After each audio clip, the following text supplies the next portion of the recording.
لا حول ولا قوة إلا بالله العلي العظيم. أعوذ بالله من الشيطان اللعين الرجيم. بسم الله الرحمن الرحيم. الحمد لله رب العالمين والصلاة والسلام على رحمة للعالمين وعلى آله الطيبين الطاهرين المعصومين المنتجبين الهادين المهديين. ألا لعنة الله على أعدائهم وغاصب حقوقهم ومنكر فضائلهم إلى يوم الدين. أما بعد فقد قال الله تبارك وتعالى بسم الله الرحمن الرحيم. يا أيها الذين آمنوا اتقوا الله كونوا مع الصادقين. تمام تعریفیں سے اللہ کے لیے سزاوار ہے جس نے کائنات کا خلق کیا ہے. وہ پروردگار عالم اپنے کلام بلاغت میں قرآن مجید میں ارشاد فرما رہا ہے یا ایھا الذین آمنوا اتقوا اللہ، اے ایمان لانے والو اللہ سے ڈرو، اللہ سے خوف کھاؤ، اللہ کے حکم کو مانو اور سوائے اللہ کے کسی کی پرستش نہ کرو. اتقوا اللہ یعنی تقوی اختیار کرو. وکونوا مع الصادقین اور صادقین کے ساتھ ہو جاؤ. تو پتہ چلا کائنات کے خلق کرنے والے پروردگار عالم نے کائنات کو خلق کرنے کے لیے کچھ قوانین بنائے. قوانین بنانے کے پہلے اول ما خلق اللہ نوری، خلق کائنات نے ایک نور کو خلق کیا، وہ جو نور محمد ہے. وہ نور محمد کو رسول فرماتے ہیں انا ولی من نور واحد. یہ نور دو حصے میں تقسیم ہوا، ایک علی کا اور ایک میرا. اور پھر پروردگار فرماتا ہے کہ لولا کا لما خلقت الافلاک، اے محمد تم نہیں ہوتے تو یہ کائنات کو میں خلق نہیں کرتا. لہذا صدقہ محمد یہ کائنات خلق ہوئی ہے. اور روایتوں میں پھر روایتیں آگے بڑھتی ہیں لولا کا علی لما خلقتہم، اے رسول علی نہ ہوتے تو تم کو بھی میں خلق نہیں کرتا. پھر روایتیں آگے بڑھتے ہیں کہ لولا کا فاطمہ تو لما خلقتہما، اور فاطمہ کو خلق نہیں کرتا تو علی اور رسول تم کو بھی خلق نہیں کرتا. لہذا پروردگار عالم نے کائنات کو خلق کرنے کے پہلے یہ قوانین بنائے کہ جناب سید النساء العالمین کے وسیلے سے مولا کائنات اور جناب رسول خدا صلی اللہ علیہ وسلم کو خلق کیا اور اس خلقت کے صدقے سے یہ کائنات کو خلق کیا. اس وجہ سے ہم جب بھی کھانا کھاتے ہیں، کھانا کھانے کے بعد کہتے ہیں کہ اللہم ھذا منک ومن حبیبک ومن نبیک، اے پروردگار یہ تیرے صدقے سے کھا رہا ہوں، تیرے وسیلے سے کھا رہا ہوں، اور محمد تیرے حبیب محمد صلی اللہ علیہ وسلم کے وسیلے سے کھا رہا ہوں، اور مولا کائنات کے ولایت کے صدقے سے کھا رہا ہوں. لہذا ہمیں آج جو بھی یہ کھانے پینے کو ملتے ہیں یہ تمام اہل بیت علیہ السلام کے وسیلے سے صدقے سے ہمیں حاصل ہوئے ہیں. لہذا پروردگار یہ قوانین بنانے سے پہلے ہی اعلان کر دیا کہ میں زمین پہ خلیفہ بنانے والا ہوں. خلیفہ لفظ خلیفہ اس وجہ سے لیا کہ بغیر خلیفہ کے اگر انسان کو کسی کو بنا دیا تو کل یہ کہے گا کہ معبود میرا ہادی کوئی بھی نہیں تھا، لہذا میں بہک گیا، میں جہنم کا واصل نہیں ہو سکتا کیونکہ مجھے ہدایت نہیں دی گئی. پروردگار نے اسی وجہ سے پہلے ہادی کو بنایا، بعد میں انسانوں کو بنایا. لہذا ہادی کو بنا کے کہہ رہا ہے میں انی جاعل فی الارض خلیفہ، میں خلیفہ کو میں بناتا ہوں. خلیفہ بنانا میرا کام ہے، کسی اور کا کام نہیں ہے. کوئی خلیفہ بنانے کے لیے اپنے ہاتھ میں اختیار لے لیا تو وہ اللہ میں شریک ہو گیا، مشرک ہو گیا. وہ اللہ کے حکم کو انکار کر دیا، کافر ہو گیا. اسلام کا پردہ پہن کر نہ مانا تو منافق ہو گیا. لہذا تینوں کے لیے بھی واصل جہنم ہے، ملعون ہے، مردود ہے یہ سب لوگ. لہذا کیونکہ پروردگار عالم نے بھی جب حکم دیا تو شیطان کے علاوہ سب نے سجدہ کیا آدم علیہ السلام کو. شیطان پہلے جن تھا، جن تکبر کے سبب سے آدم علیہ السلام کو سجدہ نہیں کیا اور ایک حکم کو نہیں مانا. جب ایک حکم کو نہیں مانا تو پروردگار ملعون و مردود کر دیا. تو اللہ کے حکموں کو، رسول کے حکم کو، اہل بیت کے حکم کو جو ہی نہیں مانتا، یہ فیصلہ آپ کے ہاتھ میں ہے، امت کے ہاتھ میں ہے کہ ان کا حشر و نشر کیا ہوگا. لہذا پروردگار آج ہم یہاں جمع ہوئے ہیں شہادت امام جعفر صادق علیہ السلام کے سلسلے میں. یہ ہمارے چھٹویں امام ہیں جو صادق آل محمد کہلاتے ہیں۔ ان کا چھوٹا سا بایوگرافی شجرہ دیکھیں تو محمد باقر علیہ السلام 5ویں امام کے فرزند ہیں۔ محمد باقر علیہ السلام، ان کی بیوی ام فروات سے جناب امام جعفر صادق علیہ السلام کا نزول ہوا۔ امام جعفر صادق علیہ السلام کو 2 بیویاں ہیں، 7 فرزند، 3 دختر ہیں، 2 بیویاں ہیں۔ یعنی پہلی بیوی فاطمہ سے جناب عبداللہ، کیونکہ جناب امام جعفر صادق علیہ السلام کا کنیت ابو عبداللہ ہے، لہذا عبداللہ ایک فرزند، دوسرے فرزند موسیٰ کاظم علیہ السلام، تیسرے فرزند اسماعیل علیہ السلام، اور دختر جناب ام فروات جو اپنے والدہ کا نام رکھے تھے۔ اور دوسری بیوی حمیدہ مصفاف، مصفاف یعنی خلوص، صاف ستھرا کیا گیا، پاکیزہ کیا گیا، لہذا جناب حمیدہ مصفاف سے 4 لڑکے، 2 لڑکیاں۔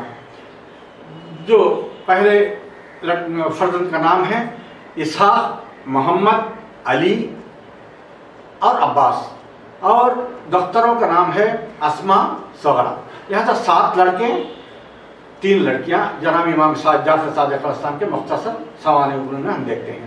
تو پروردگار عالم کیا کہتا ہے قرآن میں، آیت کیا نازل کرتا ہے، یا ایھا الذین آمنوا اتقوا اللہ کونوا مع الصادقین، اے ایمان لانے والو تقوی اختیار کرو، اللہ سے ڈرو، اللہ کی باتوں کو مانو، اللہ کے حکم کو مانو، اللہ سے انکساری اور عاجزی کے ساتھ رہو اور صادقین کے ساتھ ہو جاؤ۔ لہذا لفظ صادقین پروردگار عالم یہاں ایک قانون بنا رہا ہے کہ کہیں پر لفظ محسنین کہتا ہے، کونوا مع المحسنین، احسان کرنے والے کے ساتھ ہو جاؤ، کونوا مع الصابرین، صابرین کے ساتھ ہو جاؤ، یہاں پہ کہتا ہے صادقین کے ساتھ ہو جاؤ۔ تو ہمیں جاننا پڑے گا کون صادق ہے۔ جب پروردگار عالم آدم صفی اللہ علیہ السلام کو خلق کیا تو انی جاعل فی الارض خلیفہ، قانون کو نصب کیا کہ خلیفہ بنانے والا میں ہوں۔ یہ قانون آگے بڑھتے بڑھتے جناب ابراہیم خلیل اللہ تک آیا، تو قانون کے اوراق کو آگے دیکھیں تو ہمیں پتہ چلتا ہے انی جاعلک للناس اماما، امام بنانے والا بھی میں ہوں، میرے اختیار میں ہے۔ پروردگار کہتا ہے امام بھی میں ہی بناؤں گا، خلیفہ بھی میں ہی بناؤں گا، لہذا کسی کو نہ خلیفہ بنانے کی اجازت ہے نہ امام بنانے کی اجازت ہے۔ کوئی اختیار اپنے ہاتھ میں لے لیا تو کافر ہوگا، مشرک ہوگا اور منافق ہوگا۔ لہذا پروردگار یہاں بتانا چاہ رہا ہے کہ کون صادق ہے۔ لہذا جب ابراہیم علیہ السلام سے تاریخ آگے بڑھی، رسول خدا صلی اللہ علیہ وسلم کے پاس آئے تو رسول خدا صلی اللہ علیہ وسلم کے سلسلے میں پروردگار فرماتا ہے انہو کانا صادق الوعد، یہ رسول میرا، وکانا رسولا نبیہ، یہ میرا رسول، یہ میرا نبی صادق الوعد ہے، صادق القول ہے، صادق العمل ہے۔ یہ ایسا سچا رسول ہے کہ اس کا وعدہ بھی سچا، اس کا قول بھی سچا، اس کا عمل بھی سچا۔ 360 بتوں کو ماننے والے اس وقت کے عرب کے جاہلوں نے بھی بت پرستی کرتے تھے، خدائی یعنی خدا کو چھوڑ کر 360 بتوں کو مانتے تھے، ان کی پوجا کرتے تھے، وہ بھی مجبوراً ماننا پڑا کہ ہمارے رسول خدا صلی اللہ علیہ وسلم صادق تھے، امین تھے۔ وہ سلسلہ آگے بڑھا، جب پھر امام صادق علیہ السلام کے پاس آیا تو امام صادق علیہ السلام کے پروردگار عالم صادق آل محمد کہتا ہے۔ لہذا صادق آل محمد کے سلسلے میں آج ہم تھوڑا سا گفتگو کریں، تھوڑا سا تقریر کریں، تاکہ صادق علیہ محمد علیہ السلام کے سلسلے میں پروردگار کیا کہنا چاہ رہا ہے، کیا ہمیں بتانا چاہ رہا ہے، کیا ہدایت کرانا چاہ رہا ہے۔ لہذا صادق علیہ محمد علیہ السلام کون؟ پھر خدا آیت نازل کرتا وَيَنْصُرُونَ اللَّهَ وَرَسُولَهُ أُولَٰئِكَ هُمُ الصَّادِقُونَ، جو اللہ کی مدد کرے گا، جو رسول کی مدد کرے گا، أُولَٰئِكَ هُمُ الصَّادِقُونَ، وہی صادق ہیں، وہی صادقین میں سے ہوں گے، وہی صادقون میں سے ہوں گے۔ تو پتہ چلا جو اللہ کی نصرت کرے گا، جو رسول کی نصرت کرے گا، وہی صادق ہوگا، وہی مدد کرنے والا ہوگا جو صادق ہوگا، جو سچا ہوگا۔ یہاں ہمارا رسول بھی سچا، ہمارا امام بھی سچا۔ افسوس ہے مسلمان امت کا کہ نہ رسول کو صحیح طریقے سے مانے، نہ امام کو صحیح طریقے سے مانے، جبکہ پروردگار عالم کہتا ہے انہو یعنی کانا صادق الوعد، صادق القول، صادق العمل، یہ رسول سچا ہے قول میں اور عمل میں اور وعدے میں۔ تو لوگوں نے جب رسول نے دین اسلام بتایا تو سابق یعنی گزشتہ زمانے کو مان لیے، غائب کو مان لیے،